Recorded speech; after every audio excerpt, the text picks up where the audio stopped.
I'm Dr. Andrea Kita, and I'm a folklorist. And today I am talking with Dr. Anika Wilson. So I'm just going to let her introduce herself. Hi, I'm Dr. Anika Wilson. I almost never call myself that, but maybe Professor Anika Wilson.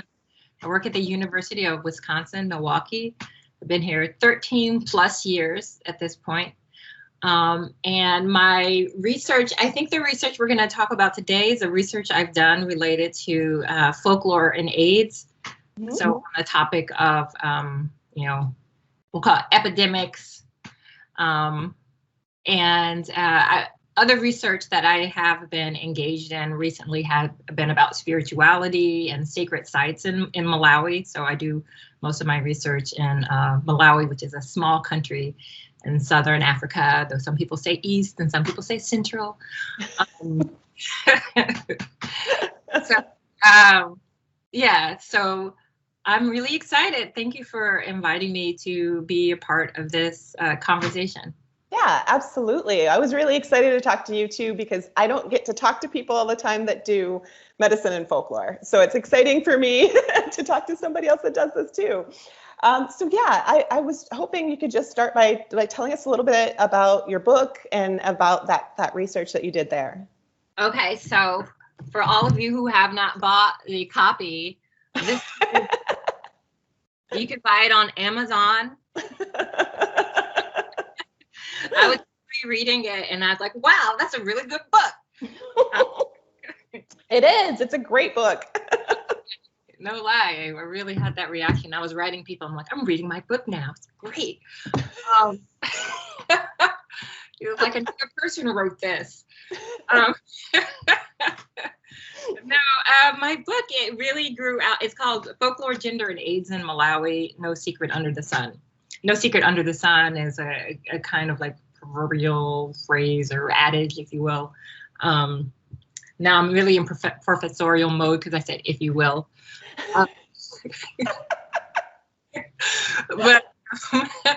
But this grew out of partially my dissertation research, where I was asking the question about what are the stories that are being told in sub-Saharan Africa about AIDS? Not just what are the stories are we telling in the West or the North, global North, about AIDS and sub-Saharan Africa, but what are the stories that are being told within that continent and within those contexts?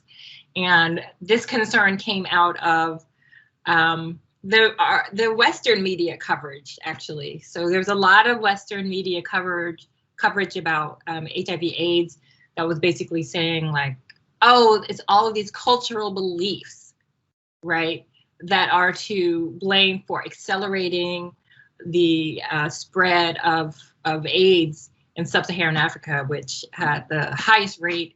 And I think the project started around maybe I'll say 2003, 2004-ish. So really the rates were probably around their peak around then, and for the next couple of years before we saw the rates start to fall. So it was out of those questions about like the exoticized, sensationalist stories about men are trying to sleep with virgin girls or they'd be cured of AIDS and then all these other things, and they're like, oh, it's too much, sleeping with young girls to initiate them, or just other things like that we're seen as like, oh, this is so routine and this is what everybody's doing, and this is the reason we got to figure it out. No mention of all of the structural inequalities or structural violence and things like that.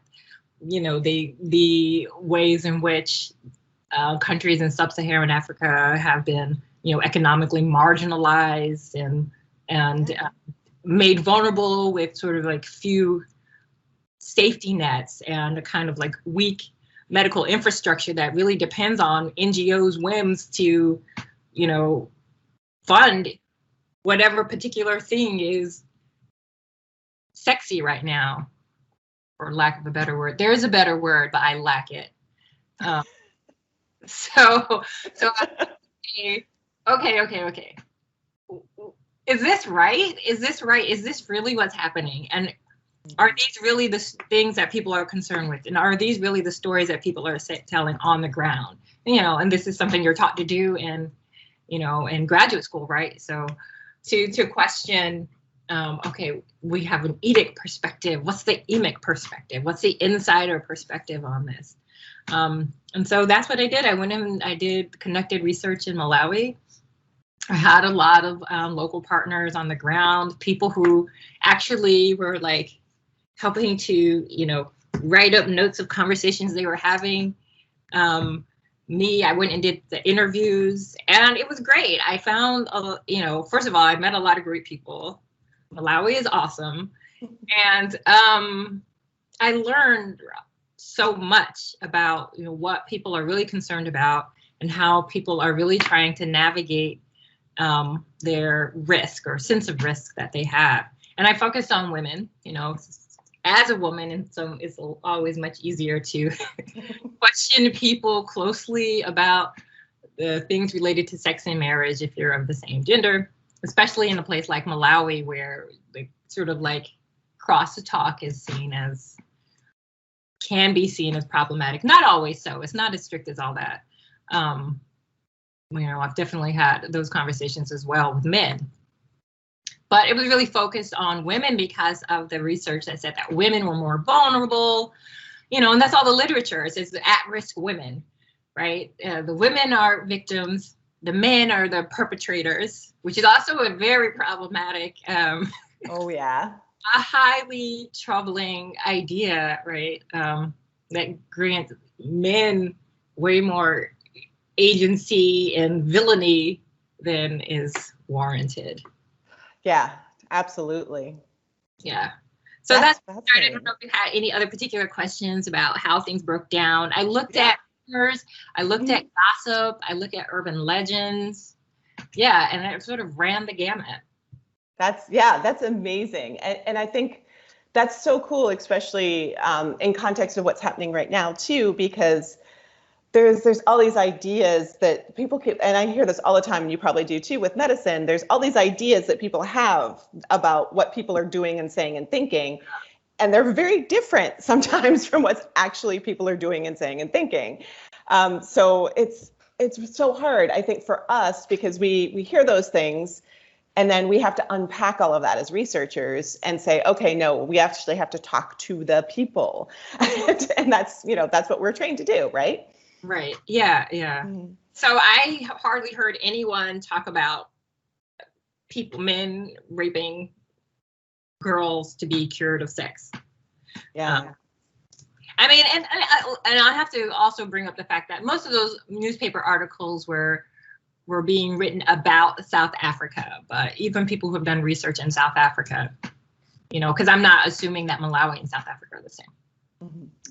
But most of the people doing research there they don't have evidence of, these are can also just be scary stories that people are telling.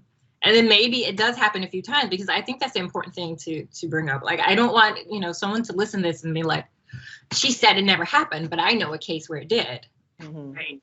What I'm trying to just say is that, like, maybe there's a few cases where that happened, but let us not blow this out of proportion and miss like the big picture, which is all the other things that are contributing even more to a situation, rather than these few fringe cases that like sort of catch the news headlines.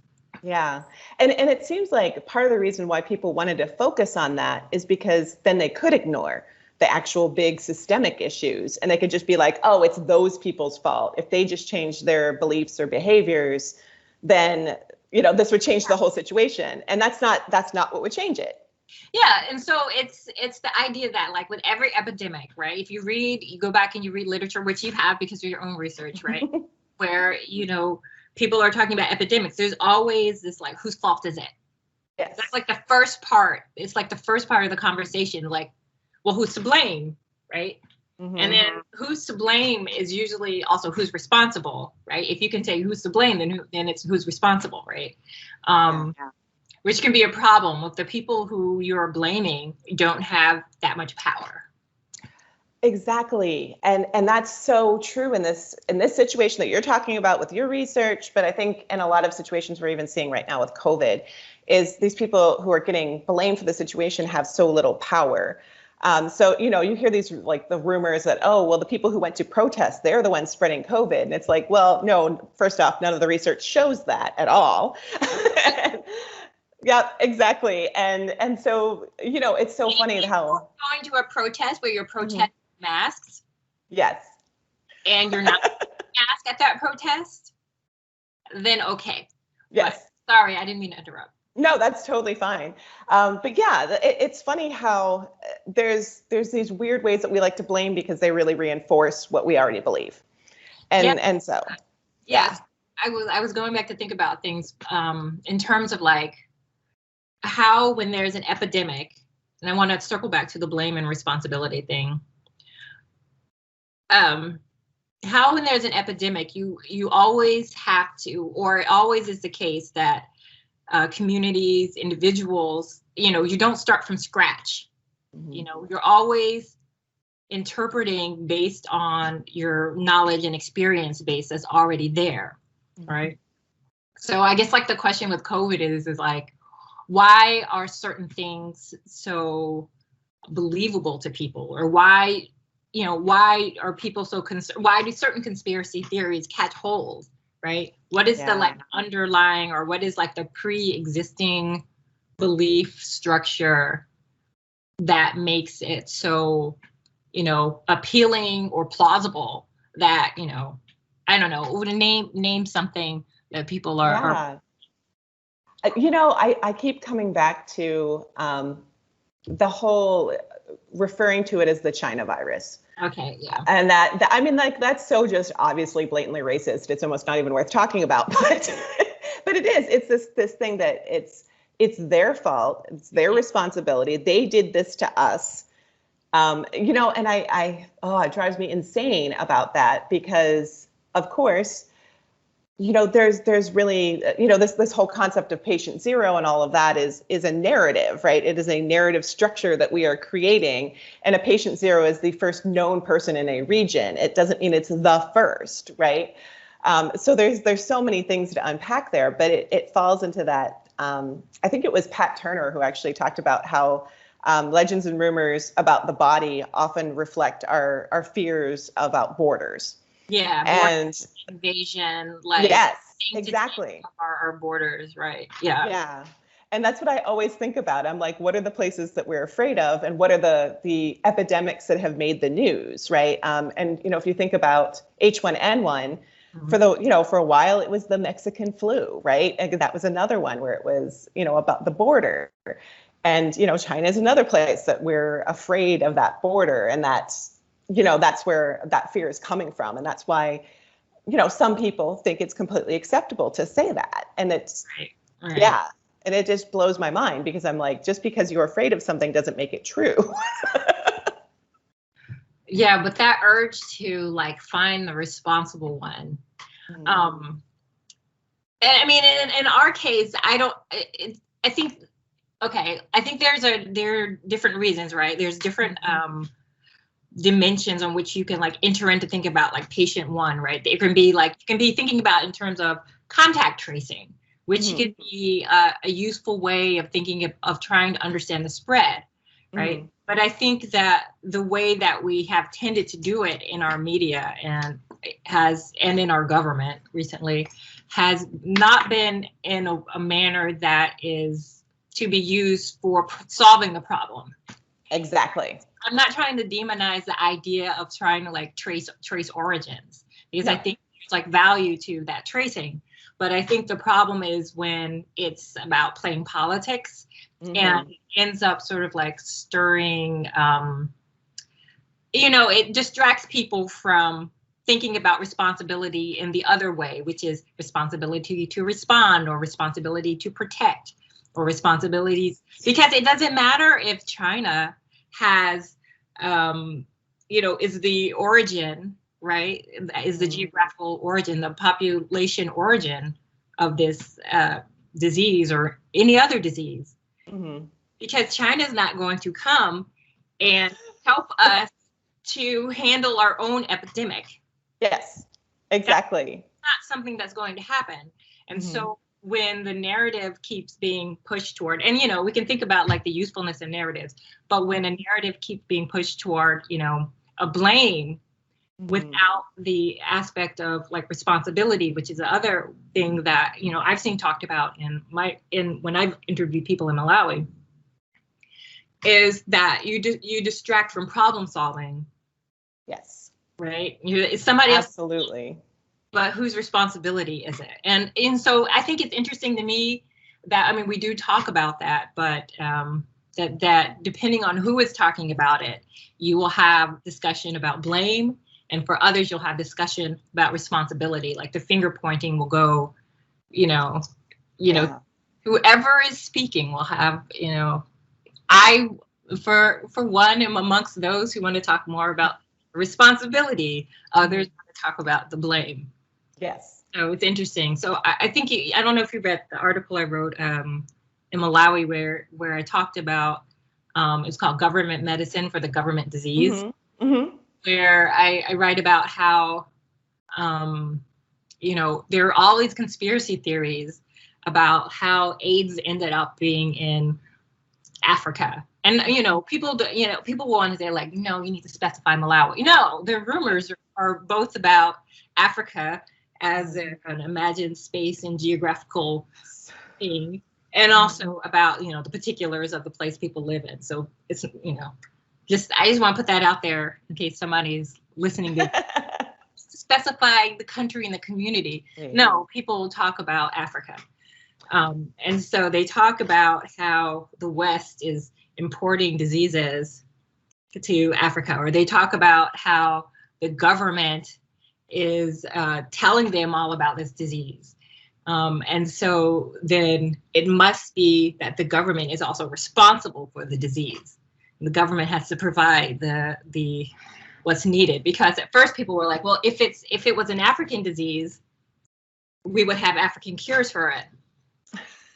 Yeah. No, you know, that we could use, right? This is a disease that the government is telling us about. The government needs to come and help us with this disease. Yeah. And they got more specific, right? You know, the government needs to provide the good medicine, not the second tier medicine that we get from our NGOs. They have to make sure that we get the good stuff, because, you know, now it's just like second tier medicine, that's just a conspiracy theory. Nope. You do the research and you find that indeed, and people were worried about being, you know, test subjects for new medicines. I'm like, that's just a conspiracy theory. No. And that is one of the things I keep, because a lot of people are talking to me, of course, because a lot of my research is on vaccination, about the COVID vaccine when it's available and who should be prioritized. And I'm like, well, obviously the people who need it the most should be the priority. Like but at the same time, we also have to recognize that right now, the people who need it the most in the United States, at least, are people of color. They're BIPOC. And they've been experimented on in the past. So they're not going to necessarily maybe feel like we're looking out for them if we give them the vaccine first. Even if our intentions are good, we have to think about that whole history of experimenting. And also, we can't keep thinking about it as history. It's current, right? It's stuff that's, you know, like we can't kind of let's talk about the Tuskegee experiments. Yes, absolutely. Let's talk about those. But then let's also talk about that we might be sterilizing women in in camps right now too. Yeah. So that's happening right now. That's not the past. So we can't say like, oh, you need to forget about the past and get over it. No, it's happening right now. So like, how do we get the vaccine to people who need it the most, but also balance that with that fear that they're being experimented on, and a very real fear, because it's happened. And I think that's one of the problems too, when you talk about rumor and legend, is sometimes they're true, right? Yeah. No, and I think the other thing is, like, especially when you're dealing, and this is something that Pat Turner has written about, right? That you're not just like dealing with people who are afraid of experimentation, but of not also just in general, like not being treated well by the medical profession. Absolutely. And this is what I've even seen this, where people don't get the same level of care, or their pain is and I know this is true for the experience of African Americans. I mean, the research is there, it bears it all out. I could give you anecdotes from, people I know and things like that. So, so there's another part of it besides the history or ongoing experimentation aspect, which is the like ongoing problems in dealing with the medical community as a whole, whether it's even primary care, emergency care, whatever the case may be, of getting like a different standard of care, right? So Yes. Very similar to like the second tier idea, except one is more on like a global scale, thinking about like Malawi as like a marginalized country or something like that. Yeah, absolutely. And that is still, of course, all ongoing. I mean, it's historical, but it's also ongoing, the whole medical racism that happens. And I mean, I still hear about this to this day. And I mean, there's, like you mentioned, there's studies that are done on this that people still believe that Black people do not feel pain in the same way that white people do. And I mean, just these totally crazy ideas. Yeah. And this is like, go ahead. It's part of our inheritance, though. Yeah. It comes down to slavery. Whether they experimented on women, on Black women, slave women for their gynecological yes, techniques or something like that, and instruments and all of that. So, and it's mind blowing to me that people don't know about that. And I mean, Washington had slave people's teeth. I just want to throw that in there. What was that? He had the teeth of enslaved people in his mouth and not wood. Oh, yes, thank you. That is another thing that like, I'm still, I don't know. It's one of those things that every once in a while, something will come up and I'll especially with my students, and I'll tell them something and they'll be shocked to hear it. And I'm like, how are you alive and not know this? But but look, I came up in school and we were taught, oh, hey, George Washington, what a funny guy. I mean, he chopped down a cherry tree. And did you know he got wooden teeth? I'm like, wooden teeth?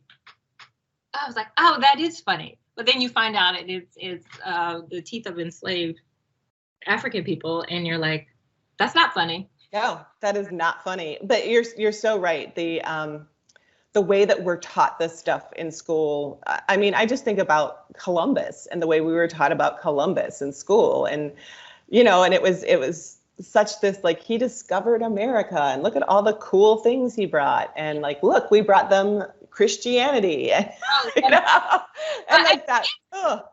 It's the stories, it's the narratives, but I mean, it's also making me think of like when you talked about earlier at the borders, right? The concern with borders and bodies and things like that, and just like the idea of taking that concern about, evasiveness or harm or all of that from the realm of, oh, hey, we're being invaded by this alien horde, to, hey, our bodies are being, pained and penetrated, right, by the oppressive forces within the society that we live in, right? Yeah. That's also a concern about borders and boundaries. Absolutely. Yeah, that's is not a place that is seen as that you have autonomy over, that you have that has any like sacred or human value, right? And so I mean, the same situation, and then this is why we have a Black Lives Matter uprising is happening at the same time as COVID, because it's about bodies that are not seen as valuable, that are not seen as sacred, that are not seen as, that they can be penetrated by bullets, knees on the neck, and that our bodies themselves don't have like the value, right? So it's like, it's this weird thing where we have a society that's concerned about borders and boundaries and invasion on one hand by outside hordes, and at the same time is very willing to internally, dehumanize and invade and harm other bodies. with the bodies within, so. It goes back to the old urban legend that is, it's like it's coming from inside the house, right? It's not just, right? It's not coming from the outside. It's inside. We are doing it. Yeah, it's inside the house, guys. Pay attention to the inside of the house because we've got so many problems here, and you're absolutely right. And this is, I was just talking about this with some other folklorists yesterday of, I knew, of course, all of the things that have been happening. I knew about all the just brutal killings by the police.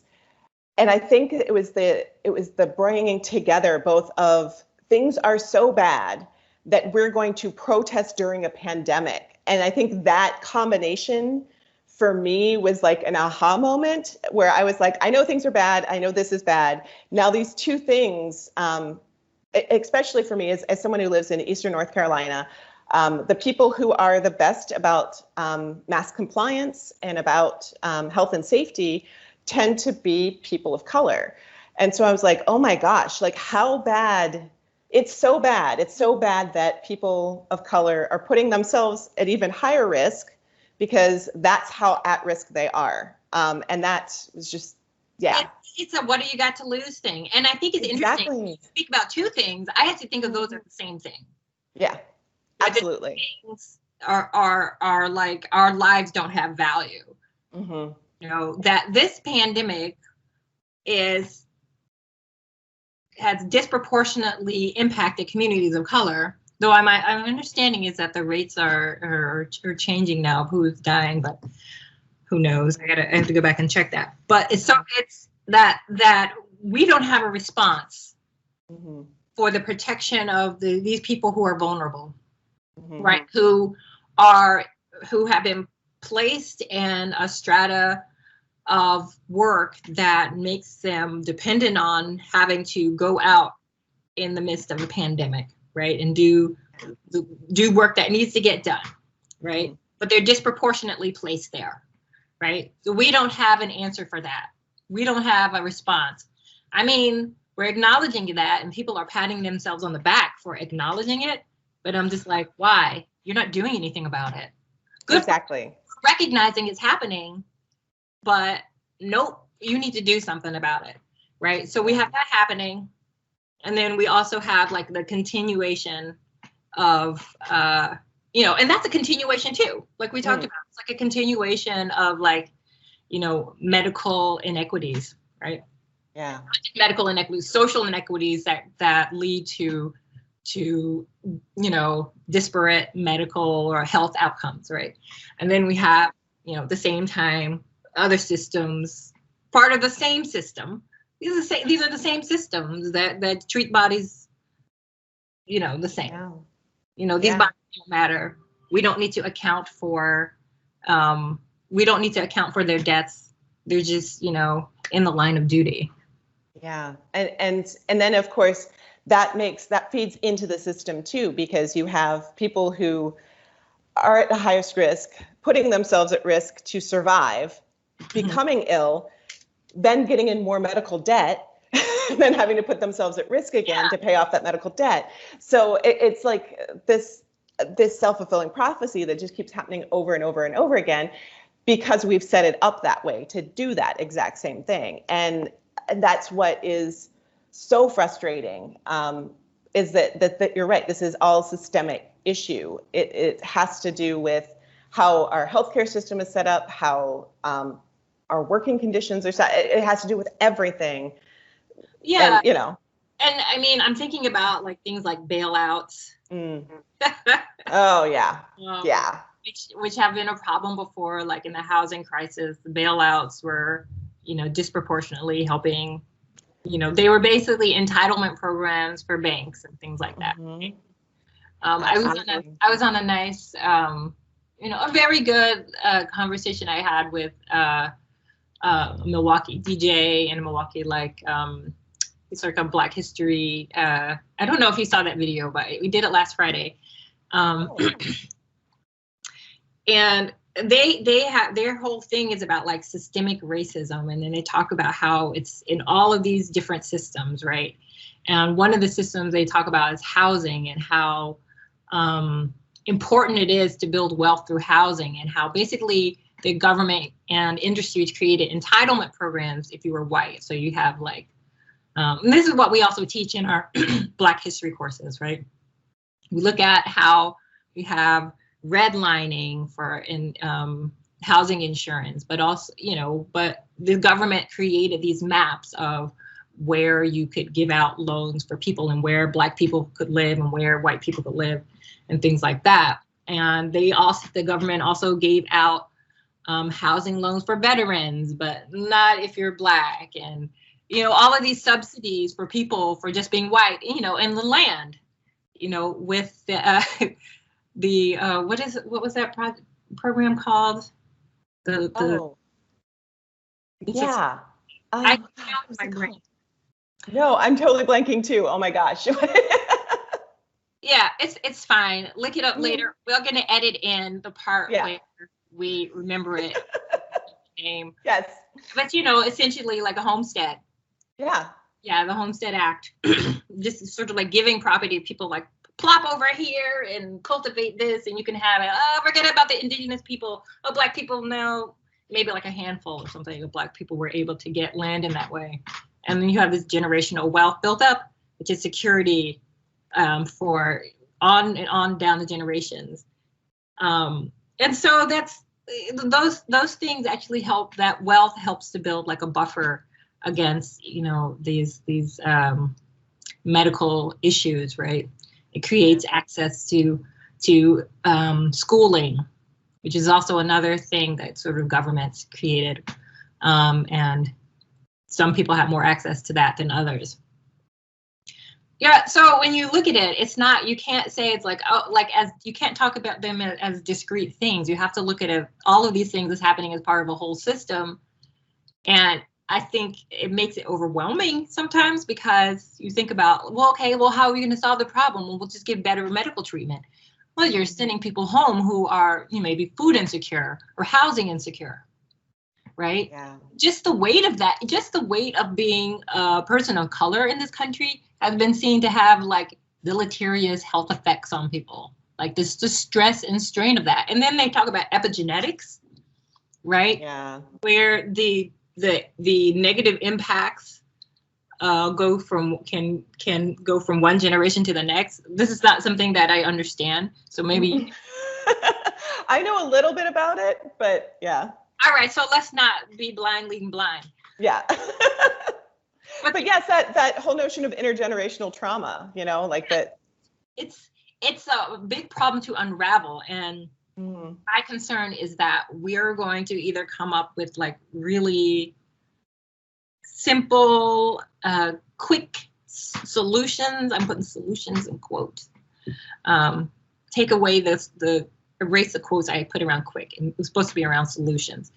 You come up with really like quick solutions, and they're just kind of like band-aids on like a huge gash in a vein or artery. I don't know which one is better. Sense, like for all my medical folklore, I just don't know the answer to that. But it's like that's not going to stop the bleeding.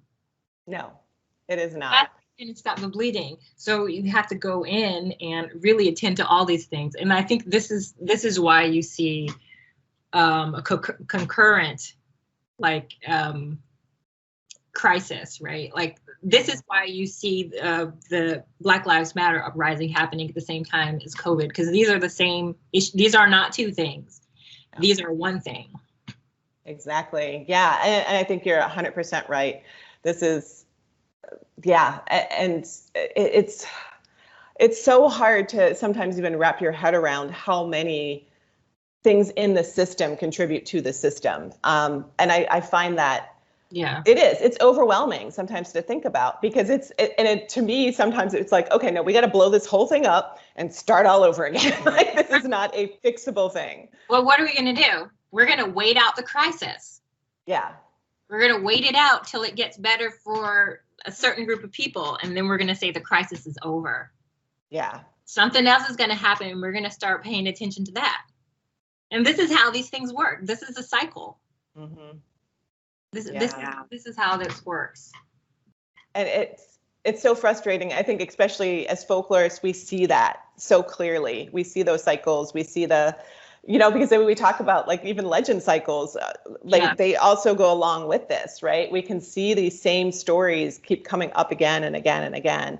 And yeah, I was just thinking about that. Actually, I'm just reading Tom Mould's new book about overthrowing the queen, about welfare queen narrative. And it's like, right, there it is again. It's just in a different form, right? It's in a different way of talking about it. I like this because one of the things I was thinking about for our talk was, just the ways in which these stories, these narrative cycles that come up with every epidemic, they are stable in some sense, but fluid. Yeah. They're so sometimes we can like focus on the variations and like local variations and this thing and that thing, and those are important for understanding social context and all of that, and the mindset, collective mindset of groups. To think about the variance, which we love to think about as folklorists. Like, oh yeah. See the variant on that one. We love a good variant. But they're stable and recurrent at the same time. They keep coming up for some reason. We keep asking the same questions for some reason, right? And some of it's because the circumstances that create them are also recurrent. Those things are also, they're cycling together essentially, like a good menstruation would with two women. Yeah. Yeah, they're just cycling together. I love that analogy. That's amazing. That's well done. Well done. Oh man. And that brings me to another question too, is here, as folklorists, we like to look at these things. We like to talk about variance. We like to talk change over time. But what else can we do? Ooh. Like what should we be doing as folklorists? This is a good question, because our folklorists, have we put ourselves into a position of influence and authority? Right. One of the things, I think I talked about it at the last in-person folklore thing. I was like running for some position, like the nominating committee or something like that. And I was thinking about like where folklore should go, because they got to ask you those questions. And it's like folklore is like doing things that the humanities in general have been trying to push to stay relevant, right? Folklore have been doing public humanities for a long time. We have a model for that. And I think it's a good model, but I don't know if it's a model that does as much as it even can or should, right? So in a sense, like, humanities are trying to stay relevant by trying to figure out how to be more public facing, and maybe in some ways less, obscurantist in their theorizing and communications, finding ways to like interact and have partnerships with public, things like that, right? Those are all important things, but sometimes the thinking is small. So what would it mean to, and I think it's because of the identification with people who are marginalized, right? Which is the strength of folklore. I think you identify with people whose voices don't get heard very often, or who are misunderstood, who have been oppressed or disempowered, which is not to say, and then we recognize their agency. But at the same time, all of this is operating within oppressive structures. And it's kind of like the paradox of my book that is sort of like unresolvable, that on one hand, we're kind of trained to look for people's strength and agency.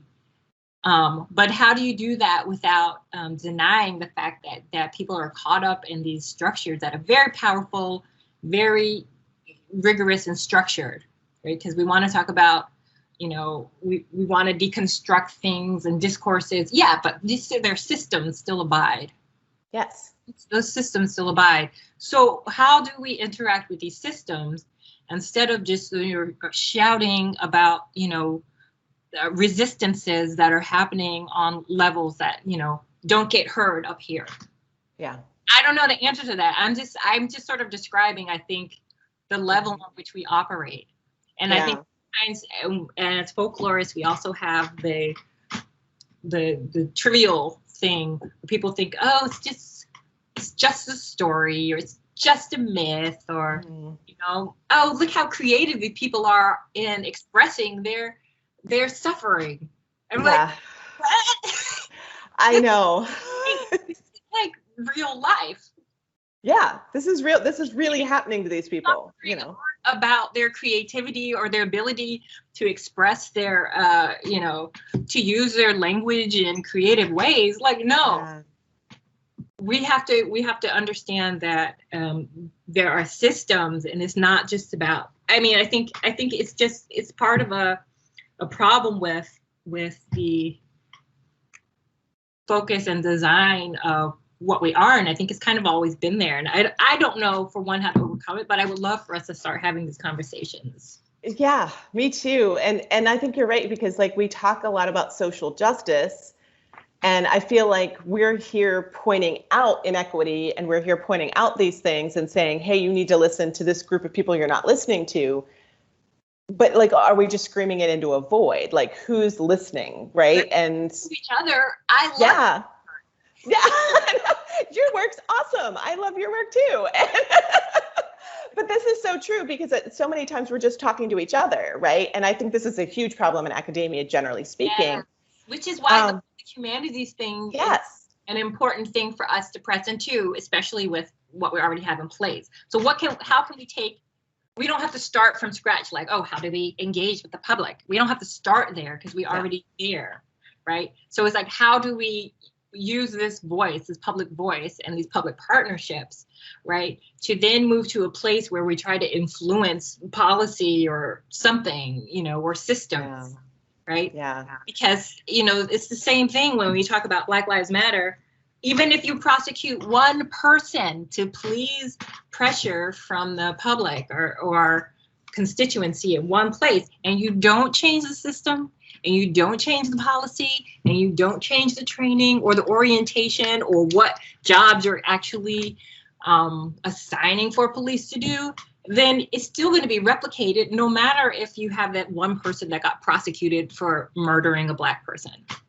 Yeah, exactly. It has to be systemic change. You're absolutely right. And I think that's a great parallel, because we have the best intentions and we want to do things, but I think in part we don't know how to do things.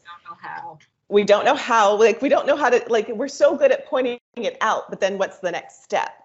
Yeah. And I think some folklorists are really into, like, let's do social justice. Let's do, let's be a part of this. Let's make, and, I actually think that AFS, our organization, tries. Mm-hmm. They certainly tried when we had the workers at the hotel, when we found out they were on strike. We really did use our sort of our power in that situation for good. And I was like, that's awesome. Like, we need to do more stuff like that. But I think there's also this thing too, where because we do this kind of work, we know that you can't come up with that big blanket statement that's going to fix everything. Uh-huh. Like, we know that, we know the system is the problem, but at the same time, we know that the change has to come from the community, and it has to be on all these other little small levels, and you can't just. It has to be, and I think that's one of the hard parts of, like, bopping around in our conferences. Like, we have these, like, brief contact with communities, and individually we have relationships with our communities, but as a society, our community is really ourselves. Yeah. Our community is ourselves. And so I think that makes that a problem for us to operate that way. I do think that AFS maybe could, like, grad school, I didn't get any training on how to do anything except research. Mm-hmm. I didn't get any training in my folklore program on how to even do public folklore. Let me just be real on that. We're not a public folklore program. That is not what we were about. So like I admire that from afar sometimes, like, oh, I wish I knew how to do that. But I don't have I never learned the tools, right? And then I went on to a job where I'm not interacting with people who are doing that. So I'm just like, okay, I'd love to start doing that, but I didn't get the tools. Now I'm caught up with this job, right? Not caught up with this job. You know, it's fine. But no, because we're part of a system too, right? The same thing with like learning to do application in these application. I don't like that. Learning to do social transformation in these other ways through our work. We don't have so the people who are doing this, and the people who need this done, we need to start having conversations on how to make that happen, because we need like professional development in the sense, right? Yeah, absolutely. And we can't stop learning because we're done with school and we're busy with this, right? Because if we want our work to be transformative, then we have to pick up new skills, and sometimes it's hard to just do that on our own. It is, absolutely. And I think you're right that this is a great place for AFS to come in and help us. And I think another thing that AFS can do as a large organization is a lot of times we want to do this work and we want to start on this work, but this work doesn't get you tenure if you're in an academic position, right? Oh, hell no. Hell no, it does not. Because I've tried too, and it's like, oh no, write the book. Then you can do this stuff later, but then later you're expected to take leadership positions. You're expected to do all this other stuff. As soon as I got tenure, I was the graduate coordinator. Mm-hmm. Years after that, I'm the department chair. Thank God for sabbatical next year. Oh, lucky. So we don't get sabbaticals, so I'm very, very jealous right now. But yeah, this is part of the systemic problem with academia is, they want the scholarship of engagement, but they don't give us any credit towards tenure. They don't give us any time towards it. They don't give us the time or space. So that we also kind of need. Or the monetary support. Yes, or the monetary support, right? So we need organizations like AFS to also say, hey, you need to change the rules about tenure. If it's in your, so like if it's in your, because like one of our missions is regional transformation. That is in like our big four of like what our university is supposed to do.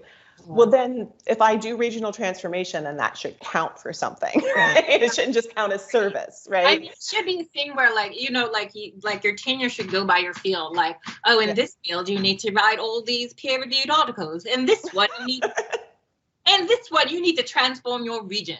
Right? Or at least try. Yeah, exactly. But then evidence of engagements and all of that. Like, you have papers and you have some projects and programs and partnerships and things like that. Exactly. Which they become invisible to the tenure committee. They do. And it's so hard too, because like in order to do that work, you have to get grants, and then that takes up time. And then it's like you come into these roles as like this bright, fresh new grad student who wants to do all these things, and then you just get beat down by the system. And it's so funny because it's I think some people think of us as academics, because you and I are both academics, as being really powerful in some ways, and we know as academics that we have like zero power. Yeah. I always call, like, even as like a department chair, they're like, oh, you're powerful now. I'm like, no, Lord, this is responsibility without authority. Exactly. Responsibility without authority. But I think in that, though, we shouldn't underestimate the potential that we could have. Absolutely. Power. And I think that, and I actually think that, I mean, maybe I've had like a different trajectory than you. Like, when I came out of graduate school, I was just like, get a job. I was happy to get a job and write my book. But I think it's since then that actually I'm like, okay, I got that book written. Now, what's the use of all of this? And where can we go from? What do we do with this knowledge? And like being less happy with the role of someone who sits in a corner and writes. And maybe that's because I don't have as nice of a space to work in as you. But it's also just because the more you learn, because I had to learn more and more and more. I didn't come from a Black Studies department. I came into a Black Studies department from a folklore department. So I've actually a lot more just from being in this department, where I learned more about these systems than I knew before, because I had to teach. And so that actually fires me up to a greater extent than previous, but I also have more knowledge of what those challenges are. Yeah, absolutely.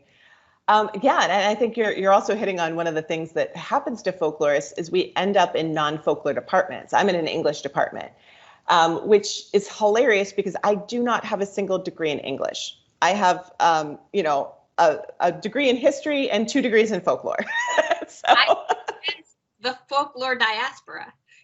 Yeah, absolutely. So, and it's so funny because, and I'm thinking too of people like you and I who are, well versed in folklore and health, are not at institutions during a pandemic where we could be training the future of folklore.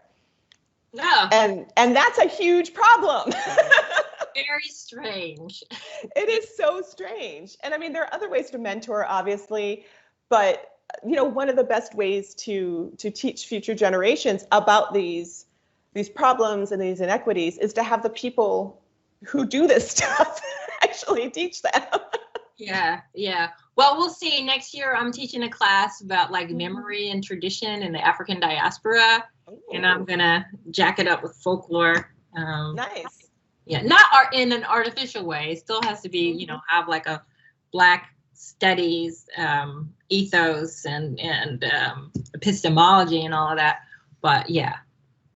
Because I need to also make this thing relevant to the work I'm doing. Exactly. And that is always I think the balance too with academics is we're like, okay, I have to be, a good university citizen. I have to engage in, shared governance and all these other things. Governance will quit. I know. I want to share governance as hard as they have us sharing governance. I'm on so many committees. Yeah, I know. It's a lot. Especially it's a lot. as a person of color. I was gonna just say that you're probably on way more committees than me.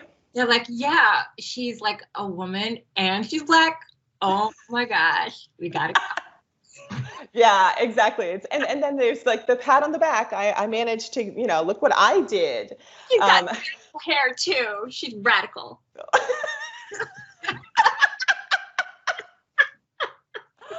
Oh God, yeah.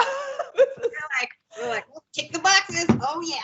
Yes, I have ticked all the boxes. And that actually highlights that this is a huge issue too in academia. So we're trying to even change the system where we are by pointing these things out.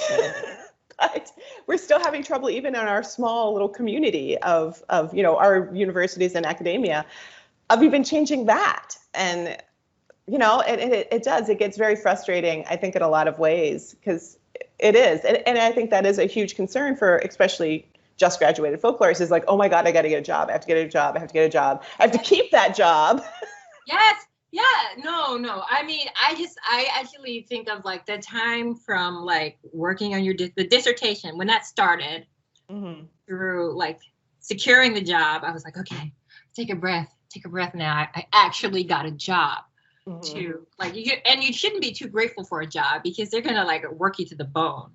Don't be too grateful. And ladies, negotiate yourself. Yes. Oh, negotiate things I wish I knew. I wish I knew, but nobody bothered to tell me. No. Negotiate that salary anyway, because you're gonna be stuck with it. If they tell you they're gonna give you your benefits are gonna be the thing, like your like retirement or your health, they're going to start chipping away at that and you're going to pay more into that over the years. Take it base salary. Yes. Okay. So that's good advice. then you get over like, oh, okay, I got the dissertation done. 3 people liked my writing. Okay. And then you start like trying to write a book and then, you get rejection letters. I don't know if you got rejection letters, but I certainly did. And somebody you get an acceptance letter, like, oh my God, I gotta finish writing this book. Or I'm not gonna have a job anymore, even though I should have negotiated more for the one that I do have. And then like suddenly you know, like, so I think that there's a lot of years that are spent, especially, you know, this is the academic route. I can't speak to what it feels like or looks like in other, you know, pathways, but you spend so much time just like trying to maintain that, is, you know, and I admire people who can both do all of that and also like build like a rigorous community. I don't just mean like friends and stuff. I mean, like build like rigorous networks for the work you do in your community and trying to be like change agents in those ways. I think that's outstanding. But I think most of us are called upon to do a lot of things, and we need more support to make that happen. Yeah, absolutely. I 100% agree with that. And yeah, because it is, yeah, it's such a hard path to choose. It's a great path, and it's a like fulfilling path a lot of the time. But there are definitely days where I was like, why did I do this to myself? But don't you also have those days where like, what? Okay, all right, I'm tired of this. What could I do? Yeah, this is a problem too. I think about this a lot. I was like, what would I be doing if I didn't do this? And it's like, crickets. I have no idea, because this is what I am good at. And, you know, like maybe you could join the circus, but I don't know, like I got the skills for that. And that is a dead industry anyway. Yeah. I know, I'm always told that these skills transfer, and I'm like, do they though? I believe that they do, but I don't have knowledge of other industries. I mean, you know, if you are from my university and you're listening to this, like, this doesn't mean that I won't leave at any moment if you guys don't treat me right. But no, but you know, I'll figure out a way that these things can transfer. Don't you worry about it. Yeah. There's a specific audience that I'm pointing this to. Yes, definitely. Me too. No, I get you, because it's just like, oh, we're like so much in this world. I mean, and that comes back to the same problem of like, you know, how do we translate our knowledge into, you know, societal change, right? Yeah. And not just journal articles. The journal articles are lovely, but how do we get, and to me, I always think like my work, like what's the point in doing the work if it doesn't change something, right? Yeah. Like what if it doesn't bring awareness? And like awareness is great, but I want change, right? Like I want more than just awareness. And yeah, well, that's probably a great place to end, even though it's a little depressing. We want change. Yes, we want change.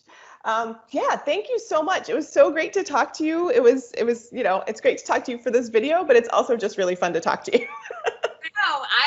This has been great for me too. I mean, honestly, like, there's no other folklorists in my department. Simon Bronner just joined as the dean of the College of General Studies, like two years ago or something like that. Oh, okay, yeah. So another folklorist in the university, but like most of the time, I don't get to talk about folklore business. I think this is the lone folklorist problem, and it is, that a lot of times we're the only one in our university, or we're one of two. And yeah, exactly. Awesome. Thank you so much. Thank you.